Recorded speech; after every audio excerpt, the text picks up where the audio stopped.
Welcome to Bite at a Time Books, where we read you your favorite classics one bite at a time. My name is Bree Carlile, and I love to read and wanted to share my passion with listeners like you. You can sign up for our newsletter at biteatatimebooks.com. You'll also find our new t-shirts in the shop, including podcast shirts and quote shirts from your favorite classic novels. Be sure to follow my show on your favorite podcast platform so you get all the new episodes. We're part of the Bite at a Time Books Productions Network. If you'd also like to hear what inspired your favorite classic author to write their novels, and what was going on in the world at the time, check out the Bite at a Time Books Behind the Story podcast, wherever you listen to podcasts. Today we'll be continuing Les Miserables by Victor Hugo. Chapter 2. The Street Urchin, an Enemy of Light. How long did he remain thus? What was the ebb and flow of this tragic meditation? Did he straighten up? Did he remain bowed? Had he been bent to breaking? Could he still rise and regain his footing and his conscience upon something solid? He probably would not have been able to tell himself. The street was deserted. A few uneasy bourgeois who were rapidly returning home hardly saw him. Each one for himself in times of peril. The lamplighter came as usual to light the lantern, which was situated precisely opposite the door of number 7, and then went away. Jean Valjean would not have appeared like a living man to anyone who had examined him in that shadow.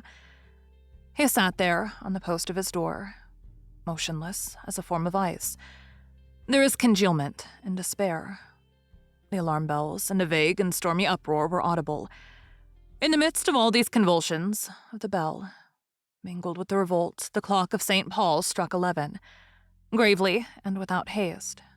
For the tocsin is man, the hour is God.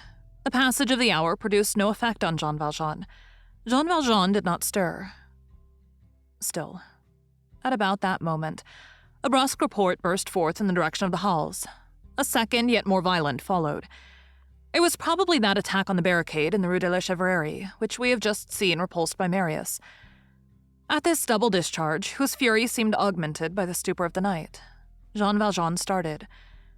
He rose, turning towards the quarter whence the noise proceeded. Then he fell back upon the post again, folded his arms, and his head slowly sank onto his bosom again.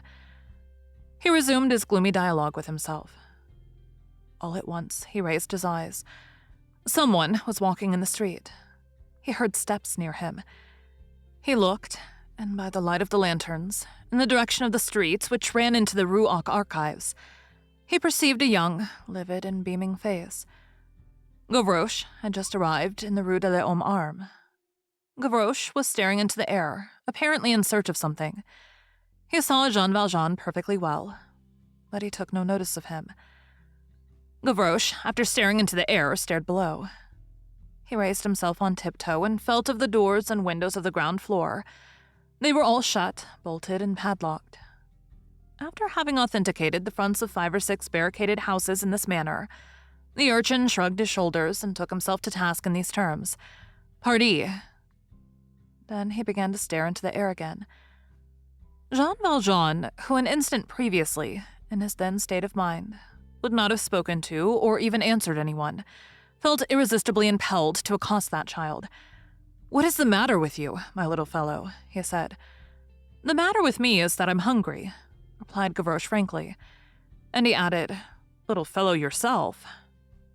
Jean Valjean fumbled in his fob and pulled out a 5-franc piece. But Gavroche, who was of the wagtail species, and who skipped vivaciously from one gesture to another, had just picked up a stone. He had caught sight of the lantern. "See here," said he. "You still have your lanterns here. You are disobeying the regulations, my friend. This is disorderly. Smash that for me."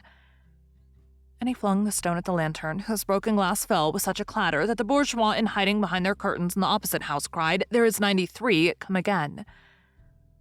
The lantern oscillated violently and went out. The street had suddenly become black. "That's right, old street," ejaculated Gavroche. "Put on your nightcap." And turning to Jean Valjean, "What do you call that gigantic monument that you have there at the end of the street?" "It's the Archives, isn't it?"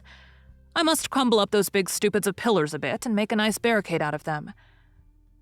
Jean Valjean stepped up to Gavroche. "Poor creature," he said in a low tone, and speaking to himself. "He is hungry." And he laid the 100-sou piece in his hand. Gavroche raised his face, astonished at the size of this sou. He stared at it in the darkness, and the whiteness of the big sou dazzled him. He knew 5-franc pieces by hearsay. Their reputation was agreeable to him. He was delighted to see one close to. He said, "Let us contemplate the tiger." He gazed at it for several minutes in ecstasy. Then, turning to Jean Valjean, he held out the coin to him and said majestically to him, "Bourgeois, I prefer to smash lanterns. Take back your ferocious beast. You can't bribe me. That has got 5 claws, but it doesn't scratch me." "Have you a mother?" asked Jean Valjean. Gavroche replied, "More than you have, perhaps." "Well," returned Jean Valjean, "keep the money for your mother." Gavroche was touched.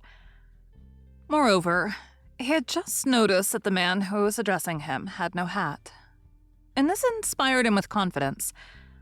"Truly," said he, "so it wasn't to keep me from breaking the lanterns? Break whatever you please."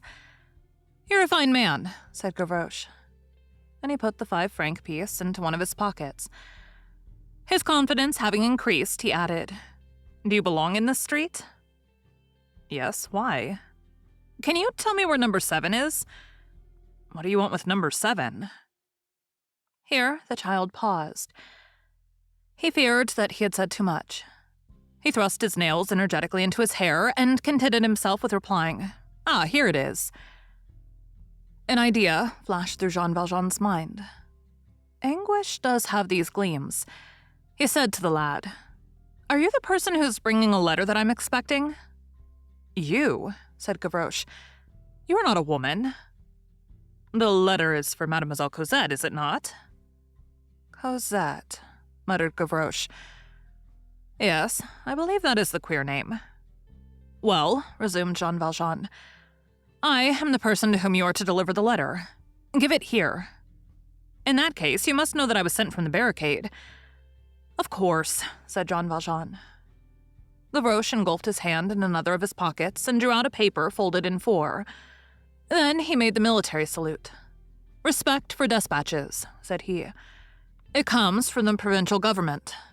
"Give it to me," said Jean Valjean. Gavroche held the paper elevated above his head.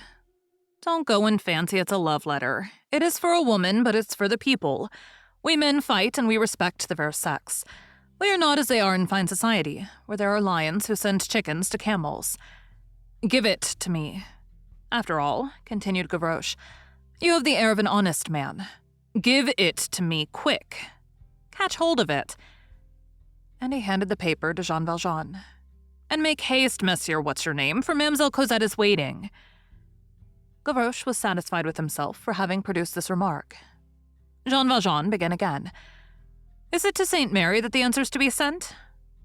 There you are making some of those bits of pastry vulgarly called brioches, blunders. This letter comes from the barricade of the Rue de la Chevrerie, and I'm going back there. Good evening, citizen." That said, Gavroche took himself off. Or to describe it more exactly, fluttered away in the direction whence he had come with a flight like that of an escaped bird. He plunged back into the gloom as though he had made a hole in it, with the rigid rapidity of a projectile. The alley of L'Homme Arme became silent and solitary once more. In a twinkling, that strange child, who had about him something of the shadow and of the dream, had buried himself in the mists of the rows of black houses, and was lost there, like smoke in the dark. And one might have thought that he had dissipated and vanished, had there not taken place, a few minutes after his disappearance, a startling shiver of glass, and had not the magnificent crash of a lantern rattling down on the pavement once more abruptly awakened the indigent bourgeois. It was Gavroche upon his way through the Rue du Chaume. Thank you for joining Bite at a Time Books today, while we read a bite of one of your favorite classics. Again, my name is Bree Carlile, and I hope you come back tomorrow for the next bite of Les Miserables. Don't forget you can sign up for our newsletter at biteatatimebooks.com. And while you're there, check out our t-shirt shop. You can look in the show notes or on our website, biteatatimebooks.com, for the rest of the links for our show. We'd love to hear from you on social media. You can find us everywhere at Bite at a Time Books.